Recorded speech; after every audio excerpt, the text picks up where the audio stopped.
பிடிக்கணும், பட்டாம்பூச்சி பிடிக்கணும். பொடி பொடி பொடி பொடி. அம்மா இங்க பாருங்களேன், யாரா பார்க்கல, அவங்களோட பர்ஸ் தொலைச்சிட்டு போயிட்டாங்க போல. எங்க ஓபன் பண்ணி யாரோடதுன்னு பார்க்கலாம்.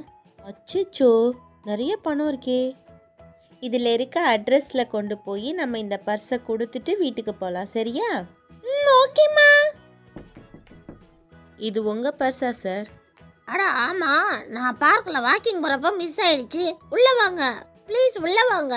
ரொம்ப தேங்க்ஸுங்க பர்ஸ் எடுத்துட்டு வந்து கொடுத்ததுக்கு. கேக் எடுத்துக்கோங்க, அப்படியே கூல்ட்ரிங்க்ஸும் குடிங்க. Thank you uncle. தேங்க்ஸுங்க. நான் இந்த குட்டி பையனுக்காக கொடுக்குற இந்த கிஃப்ட்டை நீங்கள் மறக்காமல் வாங்கிக்கணும். ரொம்ப தேங்க்ஸ் சார். தங்கம், அங்கிளுக்கு தேங்க்யூ சொல்ல. Thank you uncle. அம்மா என்ன கிஃப்ட்மா அது? சொல்லுங்கம்மா சொல்லுங்க. வாவ், இது செம்ம கிஃப்டடா தங்கம். நீ ரொம்ப நாள் அம்மா கிட்ட ஆசைப்பட்டு கேட்டது. அப்ப என்கிட்ட காமிங்க, என்னன்னு சொல்லுங்கம்மா ப்ளீஸ். என்ன கிஃப்ட்ன்றத பார்ட் 2ல சொல்கிறேன். வந்து ஜாலியாக பாருங்க, நீங்களும் என்ஜாய் பண்ணுவீங்க.